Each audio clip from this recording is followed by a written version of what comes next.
I'm Jim Csek. And I'm Renee Merriefield. We're here with Beyond the Ballot, and we're going to talk about, are we in a housing bubble? Well, we'll get to that, though. But first, we're going to talk about a few other things going on, and lots going on, as usual, as Parliament gets set to resume here on September 15th.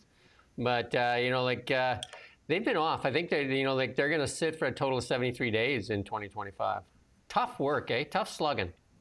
That is abysmal. I mean, if you look at typical parliamentary calendars, they're sitting for between 6 and 8 months. So for them to be sitting for 73 days is absolutely abhorrent. But what also is the case is that they weren't sitting last fall either. So it's been a long time since we've seen any sort of meaningful legislation, other than the legislation that went through that would allow Carney to enact energy projects on the fly, which he has done none of. Yeah, 75 days, or 73 days, total of 73 days. And apparently we're in the worst crisis of our lifetime, but not in a crisis where we need to actually have Parliament in session. It's kind of a weird and wacky for sure. But Pierre Poilievre dropped a big thing today, which is kind of different. He didn't really campaign on this, and he wants to end the temporary foreign worker program, which is going to be kind of like controversial for some people, especially in the Okanagan here when we talk about the agricultural programs. There will be, and this is a dangerous one for him to walk out for a number of reasons. One is Canadians have become accustomed to a certain level of income, and the farming jobs that are prolific here in the Okanagan, or certain jobs in the lower socioeconomic income levels, are not going to be wildly picked up. We have this huge unemployment rate in youth, but a large number of those, and I think that there needs to be more study done, but I think a large number of those are actually still living with mom and dad. So, when you start looking at how much is someone willing to go to work for, I think that there might be a real issue with the societal norm that Canadian youth have become accustomed to. Yeah, I think it's going to be a tough one. And he's looking at, foreign workers are taking our jobs, but when you look at where those foreign workers are located, you'd be hard pressed to make an income that would pay for rent, etc. Yeah, it's going to be a tougher one for him. I know there's a lot of, outcry for it as well because of, the crime that's running rampant, and then, the high unemployment for youth and that. So, but, somewhere in there is a compromise, I think. But, they just need to find that compromise, because runaway immigration, which we've seen in the Trudeau Liberals, and it looks like it's happening right now with the Carney Liberals, is, led to the health crisis, the, housing crisis, and all these different crises. And, but I'm just not sure ending it completely is going to be the solution. Well, and what Poilievre is trying to draw attention to is another failed promise by the Carney government. Carney promised to get immigration under control. The numbers that just came out, a week ago show that it's the temporary foreign worker numbers that have gone rampant, and we've got over 400 of them that have arrived, 400,000, I should say, that have arrived. And so this is an easy number for Poilievre to draw attention to and to really make a point about. Is this a policy that a Conservative government would implement if they were the ones that were leading right now? I think it would be harder to do, and harder to do on our economy. You're talking about food, that our food inflation still is escalating. We haven't seen that come under control, and when you're paying for farm workers at Canadian wages, that's a lot harder to do. And then when we talk about housing, we're seeing, especially in the bigger markets, Toronto, Vancouver, we're seeing those small condos just fall off a cliff, and, there's just tons of inventory sitting there, prices are falling, and then people are now getting sued, and they're trying to get out of their, especially on these builds that are, 2-3 years away. And it's kind of like a bit of a catastrophe in those markets, especially in those markets. And even sales are slower here in the Okanagan. What we're seeing is the ramifications of policy that was enacted before development was completed.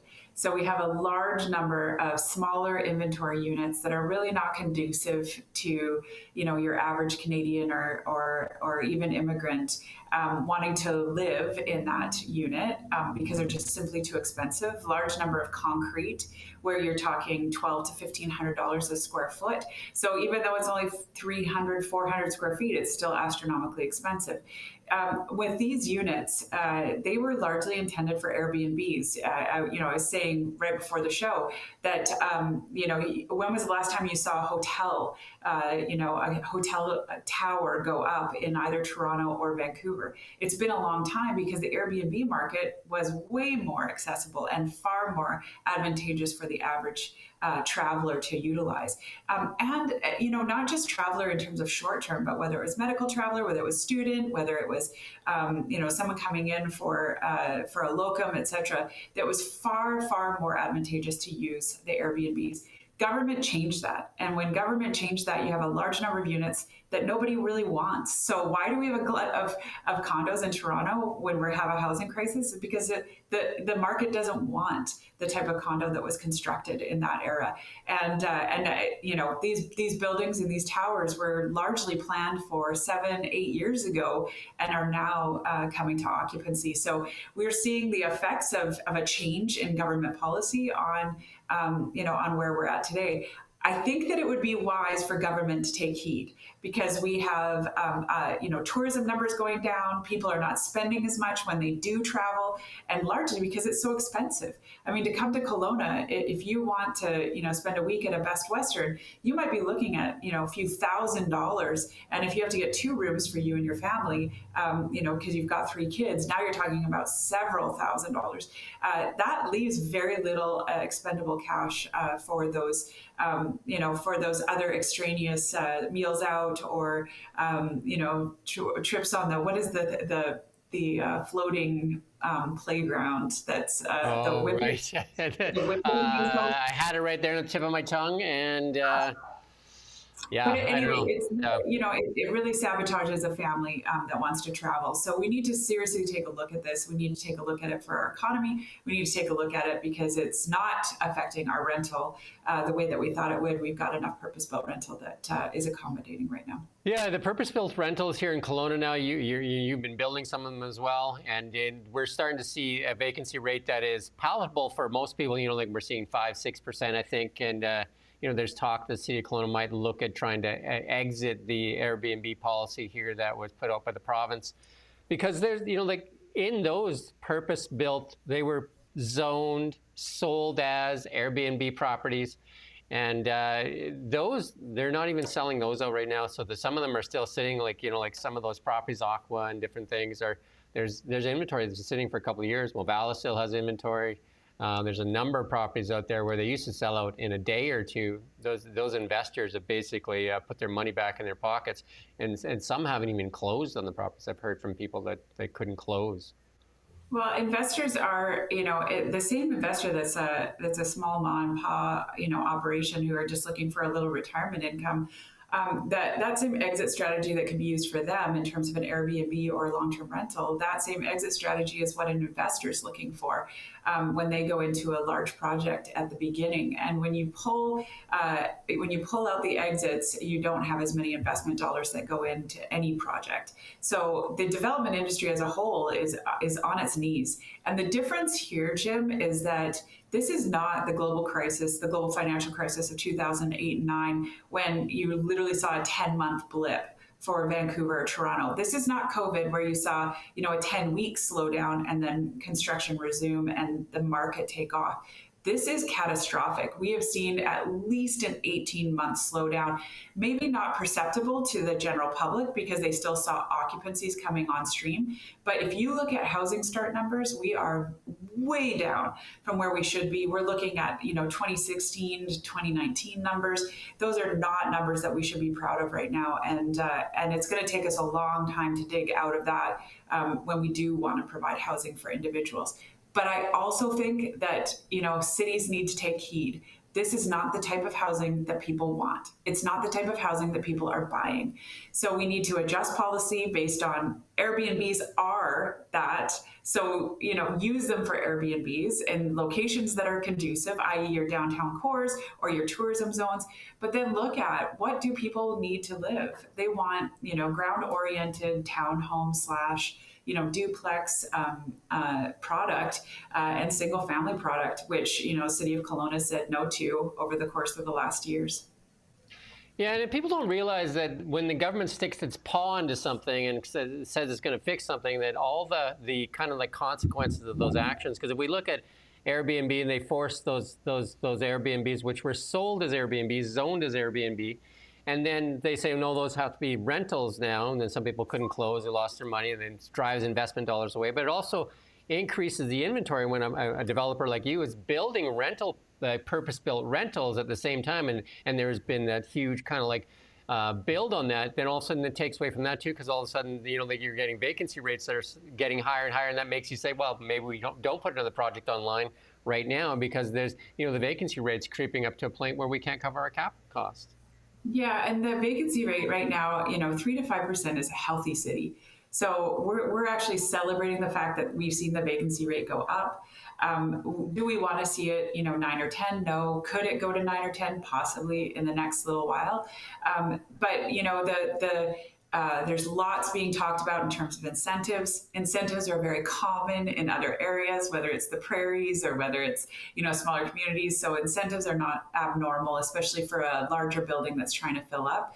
But, anytime we prescribe uses and, and really narrow the scope or the uses, it really doesn't allow development to adjust to what the market is demanding and to what, to where we see the needs are. So I think that anytime that we get, these can only be Airbnbs or these can only be purpose-built rentals, it's a little bit dicey. Where I think the government has done a good job is on the purpose-built rental aspect.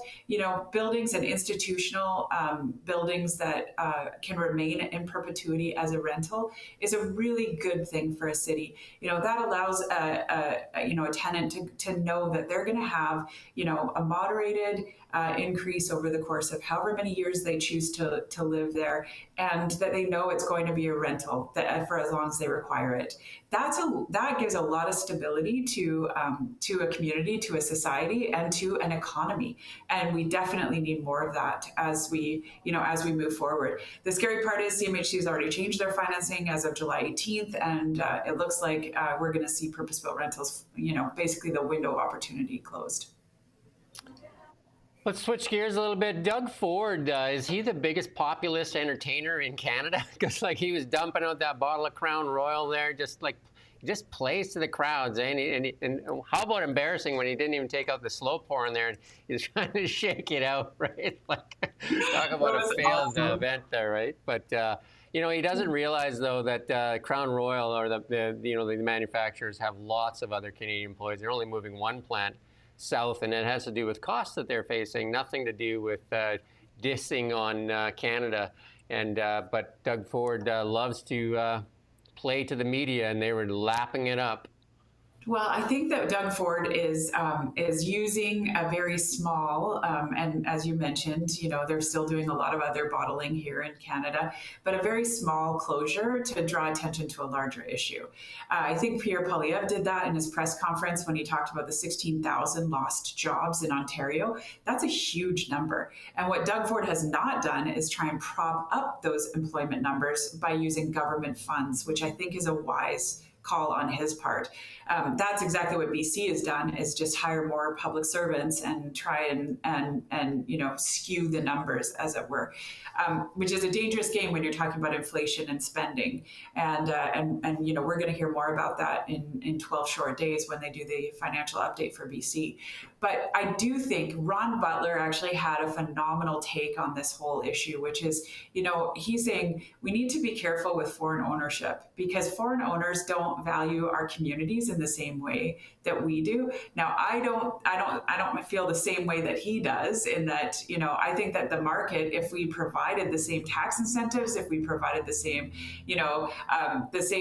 advantageous aspects that the U.S. does, I think that we would see less of those dollars going south. But until we do, and until we get serious about attracting the economic giants that we need up here, we're going to see that, whether it's battery plants going under or whether it's Seagram's not making its crown royal here anymore.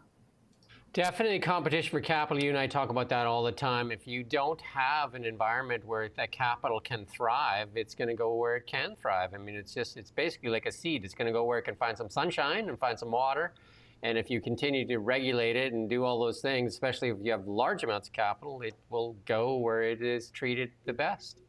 That seems like 100%. Common sense, doesn't it? 100%. And I do think that the dialogue that Doug Ford is trying to create is fighting for those jobs. I don't think he's done a great job. He hasn't done a great job in fighting for the steel industry. He hasn't done a great job fighting for the auto industry. He hasn't done a great job in fighting for the crown royal industry. And I think that we need to really think through some of these aspects of our economy and to look at, what can we do and how do we move forward? You and I talk about it all the time. Energy is everything, and cheap energy is prosperity. Yeah, and then let's move on. One of the biggest political, kind of like one of the legs on most political campaigns is definitely crime and safety.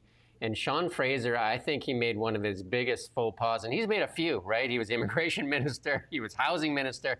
And then, with crime and safety, we're seeing all these really headline-grabbing stories about like a 5-year-old raped in the bedroom by a repeat offender, and then a father shot in front of his children, and then we're seeing all these really high-profile cases, and then Sean Fraser coming out and said this isn't the Wild West, it's Canada. Well, I think Canada needs a new sheriff then, because it seems like it's the Wild West with no sheriff and no marshal. And that Wild West comment has been obliterated on social media. The number of cases and the number of scenarios that people have brought to the forefront, the ones that you mentioned. I thought it was a toddler. I thought that it was a 3-year-old, but horrific crimes created and done by people that have no business being on our streets. This, Sean, to agree to being, this minister is probably the worst thing that he could ever have chosen. This is not going to go well for him. We need a new sheriff in town for sure, but we need new laws. And, I saw this great graph the other day that was put up. I'll try and put it onto reply.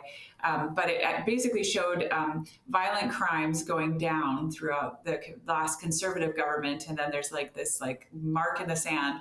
And then from the Liberal government up in terms of number of violent crimes, we simply have a justice system that is so flawed right now, allowing criminals to walk our streets and giving more rights to criminals than to those that are being assaulted. I think that we need a rethink of these laws, and we need to get the laws repealed that have given these bail conditions the way that they have. Yeah, there was a reaction from the Durham Police Association there saying basically this isn't the Wild West, it's Canada, but he's not so sure. That's what they're saying to the minister because of everything that's going on. And I think, the highlight is this castle law, and I'm sure we played it many times, is that in Canada, I remember the Toronto police there saying if, just leave your keys at the front door so when people break into your house, they can access your keys really easy so they don't disturb you while you're sleeping. Whereas in Florida, they play a clip there, the sheriff there saying if people break into your house, shoot them dead so you save the taxpayer some money. Because in your castle, that's your domain. So, Pierre Poilievre coming out and saying he wants something similar in Canada, like the castle law, because we saw that guy broke into a house, had a crossbow, and then the homeowner reacted, and he ended up getting charged by the police department. And we'll see what happens in court. But definitely, a person should be able to feel safe in their own home. And I think a lot of people, especially in the bigger cities right now, do not feel safe. And right now, the police are charging those that are trying to defend, because nobody else is doing anything.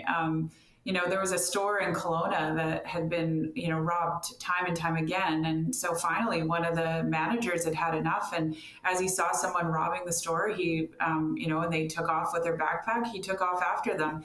And he literally, got the perpetrator to the ground right out in front of our RCMP office right on Richter and Clement. And, out come the police and he said, like, arrest him. Like, he has all of our stolen goods in his backpack. And they looked at him and said, well, if we arrest him, we have to arrest you because you just assaulted him and pushed him to the ground. That's the state of where we're at right now, and that was one of the issues that I dealt with as an MLA. Like, we are talking about, average day citizens who are trying to defend themselves right now because they simply are not being defended by our laws. And when we get into that situation, they're the ones that are being charged. So I do think we have a really big hill to climb, but it's not an undoable hill. And, the one thing I've seen over and over again, and the one thing I'd love for all of the listeners to hear is this can be changed. And I just don't want people to think this is how we have to live. Yeah, we played in the really big show this morning. We see so many times people going to liquor stores and 3 or 4 people and they just fill up their bags and they leave and they're told not to interfere with them, and the cops, like you said, the cops won't do anything. But there was somebody used an excavator that they borrowed from a construction site, went to the bank and just ripped the wall down and tore out the ATM machine. So is that shoplifting too, or what is that? What is that considered? Because they're basically stealing the ATM, they're stealing the liquor. So do the cops let that one go as well? Yeah, it's a great question, very rhetorical. But what happens in these situations is that the organized criminals move in very quickly. Yeah. And what you just exemplified was something that goes from petty to organized very quickly, where you have in Calgary or Airdrie 4 homes on the same street that have cars stolen on the same night, where someone actually goes into the house, disconnects the power and takes the keys and so that the owner is trying to turn the power on rather than chase them. Those are organized criminals. And yeah, you can, sell a credit card from the wallet that you stole and get someone charged for it. But ultimately, organized crime is now using petty criminals to do their bidding. And we see the massive amounts of cars being shipped overseas, and we see the organized criminals profiting from it. And yeah, we haven't seen our laws change to actually, kind of nip this in the bud. This is a story you and I've talked about before, and this is Scott McInnes, MLA there in the Revelstoke area, bringing it to the attention, the Cowichan decision on the land there in Richmond. And he's written a letter to Ottawa asking for that the Supreme Court get involved in this, because right now if they try to sell that land, Cowichan's on title. And it's almost like, it's that land has a cloud over it, and it's almost like unsellable at this point. It's paralytic. Yeah, there is absolutely nothing you can do. We don't have precedent for it. We don't know. How is the Cowichan going to actually do a land title change? They don't have a land titles office. They're not, sophisticated enough or have the capacity, to deal with these types of transactions. So it becomes dead in the water. This is a really dangerous precedent. You and I have discussed this. I saw one of the commentators, basically legal commentators, say, the ultimate outcome of this is that there is no Canada. There are no laws. There is no, there is no ability to move forward. We have to find a way to create reconciliation that's outside of this type of extremism, and the government doesn't have enough money to buy it all back. So there's there has to be a way forward, and I'm not sure that the court system in BC is the one to try and figure that out. I do think that this is a Supreme Court of Canada decision. I think that Scott is on the right track. However, this is a little bit more about political theater because he can't really call on the Supreme Government to hear the case. That would be up to the justices in the Supreme Court of BC to basically either turn it over to Supreme Court of Canada or for the government of Canada to say, this one we're going to ask the justice system to weigh in on. And I think this is a Canada-wide type story. There is some places that have treaties in place, but BC doesn't have a lot of that. And then the lawyer that I interviewed is like 33 years experience in Aboriginal law, said that the NDP purposely didn't argue extinguishment on private land, and that was an ideological choice that the NDP has made. And they may have created a really big mess here for Canada. Like, you know what I mean? Like faith, because like those people on that land right now, there's 2 people on title, really. Like, and how do you sell that land? Like, even if like they say the property is worth $1 million, would you buy it for $250? Probably not, right? Do you know what I mean? Like, it's unsellable. No.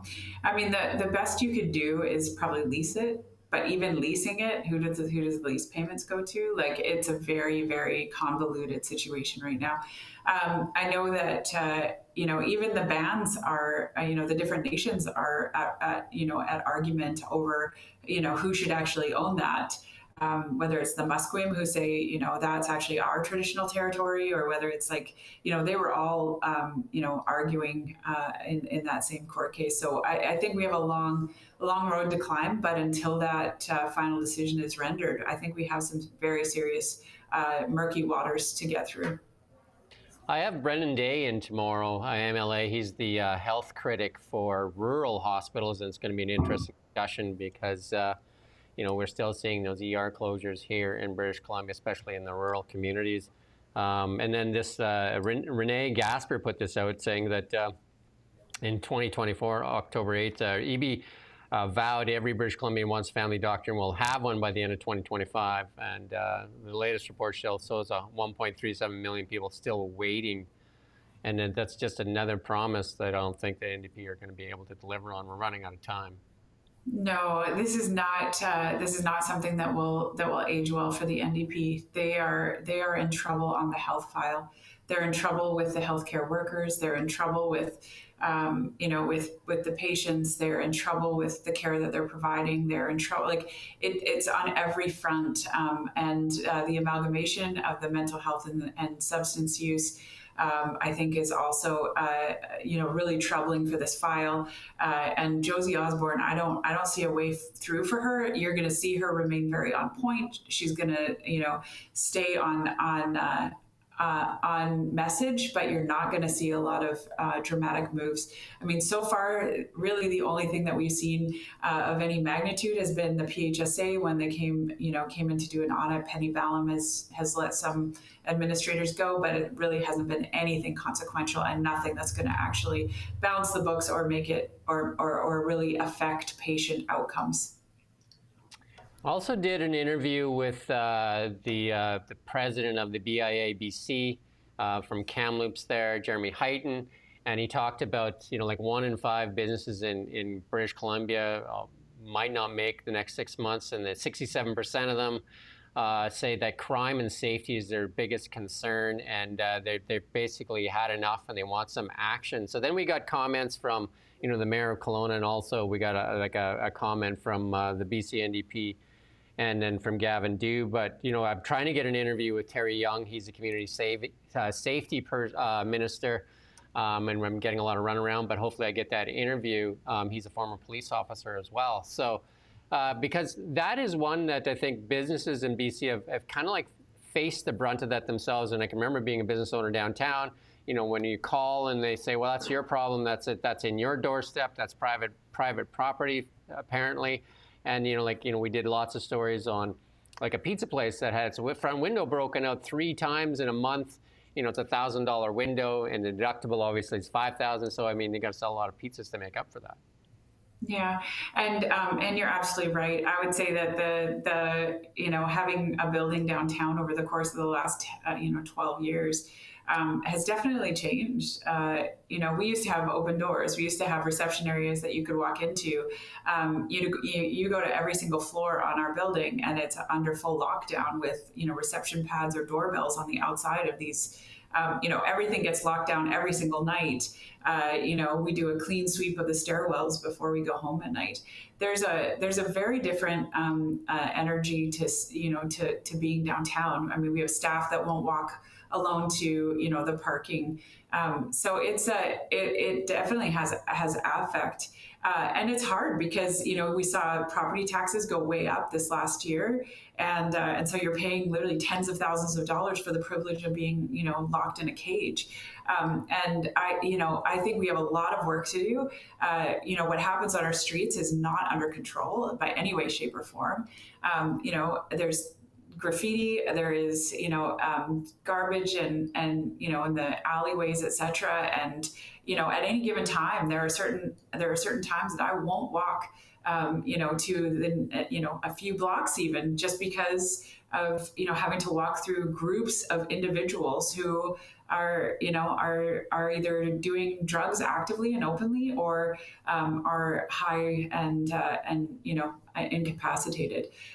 It's a very difficult situation, and there's compassion fatigue where everyone wants to see a solution and everyone wants to feel positive about the solution, but there's a certain amount where there's almost futility takes over and nihilism. Yeah, we were downtown as well, and we couldn't continue downtown.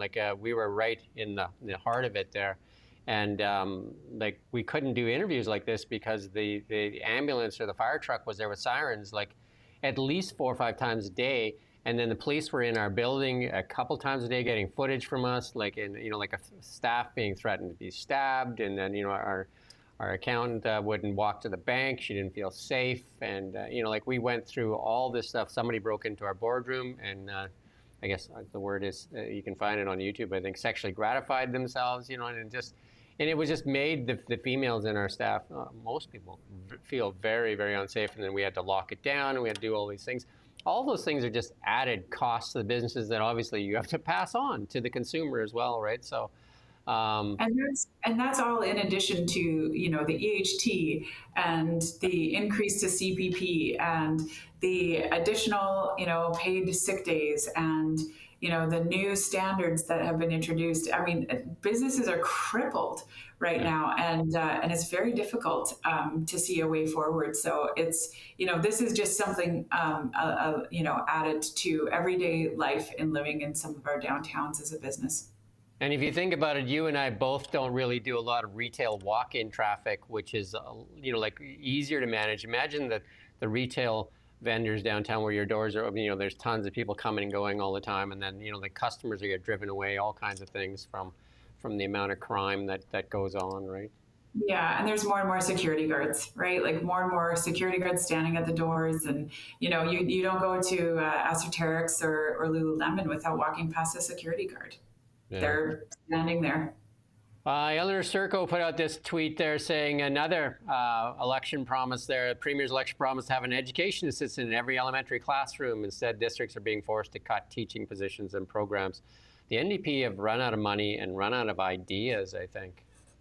It's scary. And this is an area that doesn't get a lot of attention. It doesn't get a lot of publicity. It doesn't hit the mainstream to the same extent. And it's one that the NDP have kind of gotten a free pass on because they did increase and do a lot of hiring initially. But like you said, they're out of money. They're not going to fund an increase, and this is an area that's going to get hit and hit hard. But it's also getting hit at a time where our population is increasing and where we have more kids. And I don't know if you saw the numbers, but even as English as a second language, I mean, we're seeing percentages that we've never seen before entering our school system. And so again, you're going to need more staff, not less, to actually, really deliver the standard of education that we want for all of our kids. Yeah, I think, even the easy money that was coming when the Liberals are spending like drunken sailors, even that tap, because the provinces really have to borrow to get money. They don't get to create money like the Liberals do, where they use the Bank of Canada to create money. So they actually have to borrow it or do something to get it. But, the Liberal government would be less inclined to be giving away money because they'd said they want to do some cuts. So where does the NDP go to get money? The only place they really have left is the taxpayer. And the taxpayer is done. I mean, we're at 53% taxation right now. We've had 33 or 34 increases or new taxes under this government. I just don't see where they're going to get it from. I think they're tapped out. Where they should be focused right now is on the economy and on moving the economy forward. And right now, I just don't see anywhere that they are delivering that level of focus to really see us pushing forward and gaining in some corporate taxes. I did an interview yesterday with Matt Hatfield from Open Media, and they're working on fighting Bill C-18. So I figured, well, I might as well interview the guy. And he said that, like democracy is really under threat with Bill C-18, and if we don't have a free and independent media now, I'll give you an example of this. Here, they did an interview with Chrystia Friedland yesterday, and she's talking about how steel is very special to her, and how we have to use steel in, in all our projects, and, Canadian steel. And then the reporter asked the question in a very, very soft way, which is the question that demands to be answered. Why don't we recall the BC Ferry loan? The question was, how do we move forward and make sure that, future deals are with Canadian steel? And of course, that's an easy answer, right? You're just like, well, we're going to do this and this and this. But a real reporter would have said, how are we going to get this back? Like we're giving money to China right now that just, I don't know if you watched the video today of China showing off its military, like one of the biggest military parades I've seen in a long time. And we're giving money to China. At the same time, China's crippling our canola industry. At the same time, they've been identified by Mark Carney as the biggest threat to Canada. And the reporter didn't ask the question that should be asked, because now the Liberals can use that excuse. We've already answered that question. Why don't they recall that loan?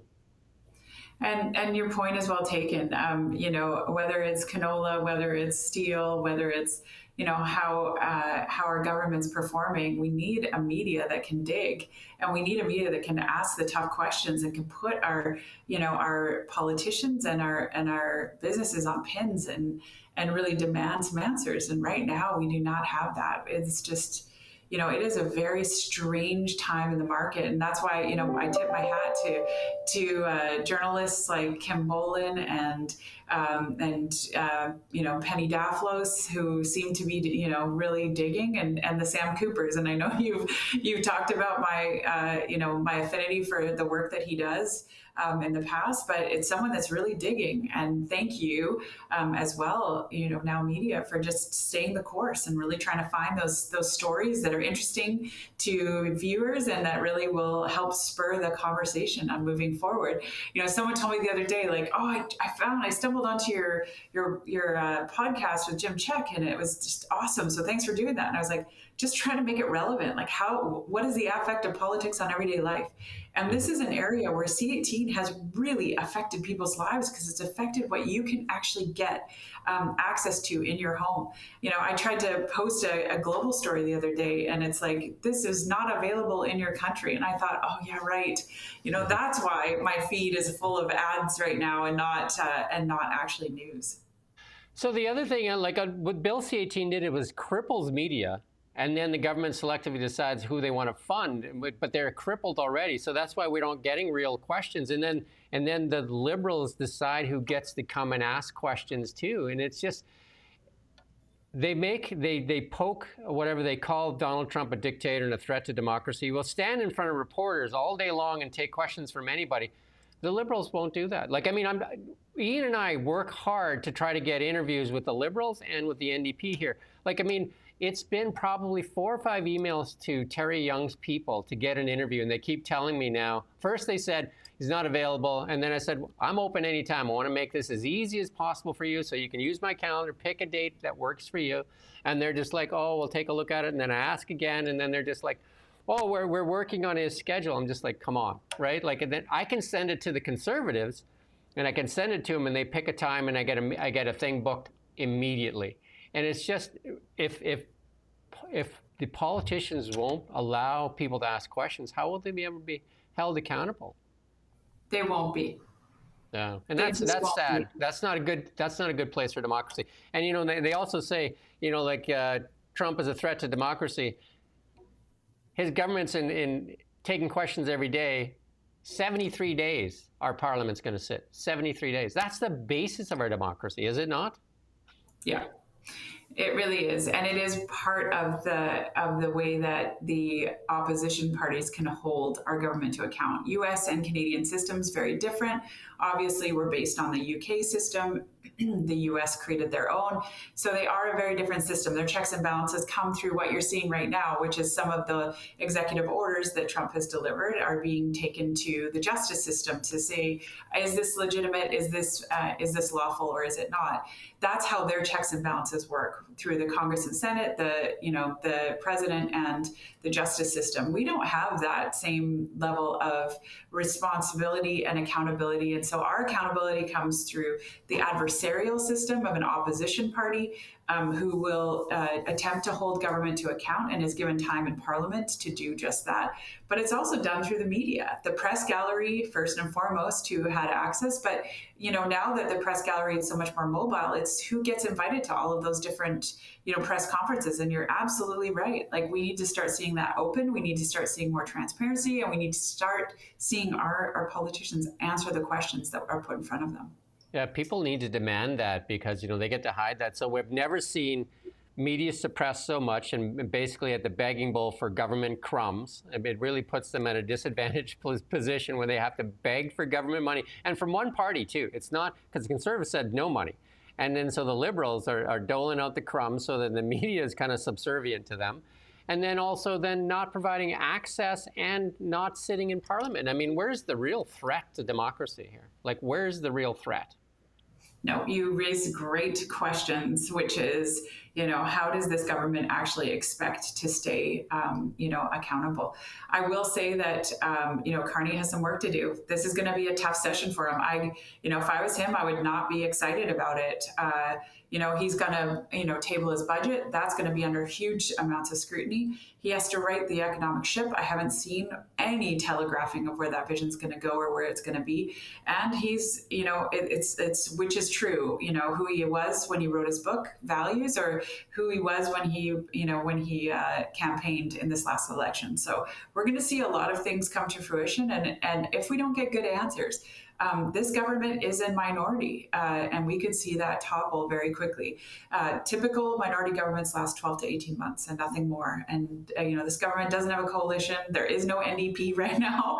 They're just starting their leadership. And speaking of starting their leadership race, only, under 50% can be cisgen males. And I find that very odd. And again, it's like, for a party that's trying not to be discriminatory, that certainly sounds discriminatory to me. I was actually going to segue right into the NDP that basically have put Canada in that lost decade there. The dynamic duo of Justin Trudeau and Jagmeet Singh have really kind of crippled Canada economically. And now they're running their leadership. They've gone from a $30,000 where you needed to put your name forward to $100,000, so more than tripled their entry fee. And then you have to get more than 50% of your 500 signatories from non-cis men. And then Robin Ernbach from the Globe and Mail put out a good piece and said, well, hopefully then they also say that you can't get your funding from non-cis men as well.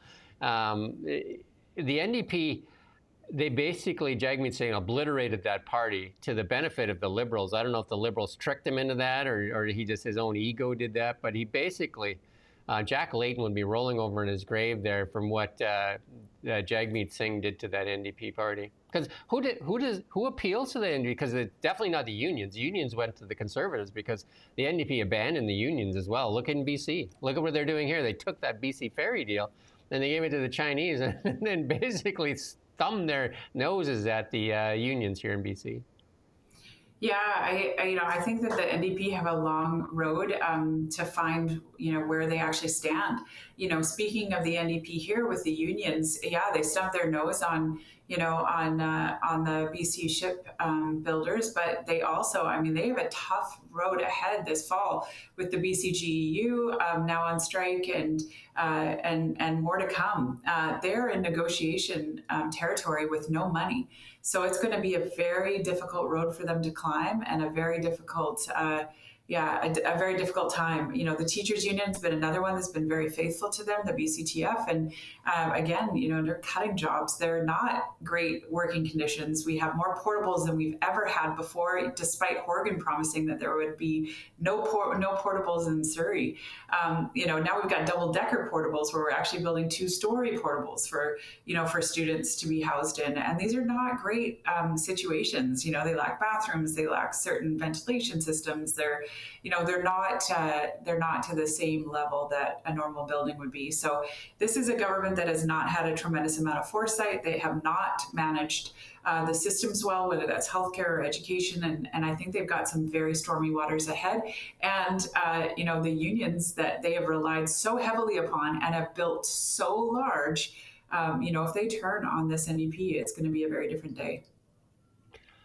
Tomorrow, I have some really interesting interviews, and I know this one is going to interest you. Walter Gray is going to come in on his 85th birthday. He's got a book that his son has written, and we're gonna like talk about his book. But I mean, he was Kelowna's longest serving mayor. I think he had 2 terms, and then I think he lost to Sharon Shepherd, and then he came back and won, and then retired as mayor. A very well-respected man in the community. Yeah, the great thing about, and I started development, land development under Walter Gray's tenure as mayor. And the one thing I would say about Walter is that he is a tremendous consensus builder. He really worked hard to understand each of his council members, to understand what was important to them, to build relationship with them, and then to really handle council as a collective. During his era, it was very clear what they were focused on and what they were going to bring forward to fruition. And we had some really exciting projects that came to be under his tenure. I would say that we haven't seen a mayor as skilled at that. There's been a lot of pushback, all of those voices should be independent, which is true, but they can do a lot of negotiation and navigation behind closed doors, almost like parents would, right? So it really gives the kids a united front. Sometimes it feels like we don't really have that united front with council. We're not actually sure, which way the wind's going to go and who's going to vote which way and what's forward. Are we for this or against this? What is the vision? And I think they've really struggled. Now, councils, to their credit, have been given a very hard lot in that, public hearings have been changed, and there's been a lot of really big sweeping changes that the province has made that to their power and to the amount that they actually get to weigh in. So sometimes when those moments come, they maybe take extra liberties in those situations. But I don't think that they've kind of found their way to the same extent that Walter really allowed Kelowna to surge. And you look at what Kelowna did economically under Walter Gray, and he was very, very successful. Yeah, so if you have any questions for 11 o'clock, you can just send them to me, or you can actually watch online and shoot a question there, because I know that you know Walter very well. And also we have tomorrow Brennan Day, the health critic here in BC, which is going to be interesting as well. And then this one will be controversial. We have one of the lawyers in from the Justice Center for Constitutional Freedoms, and they're going to talk about the COVID report that they dropped too, right? So that one might get us banned on YouTube. Who knows these days, right? But that's our show for today, though. We kept it at an hour, basically, and always great to have the discussion. I think people can learn a lot from watching this show. I think it's a great show. If I say so myself, I think the feedback I get for this show is been nothing short of amazing. So I do thank you for your time, for making yourself available, especially with all the experience and connections you have in BC politics and in Canadian politics as well. It's a pleasure to do the show with you. Oh, it's an honor. So thank you so much, and thank you to all the listeners who have listened to us. And if you can, share this far and wide so that we can get the message out there more and more. And you're not going to get this in most other outlets. So we do thank you for watching Now Media.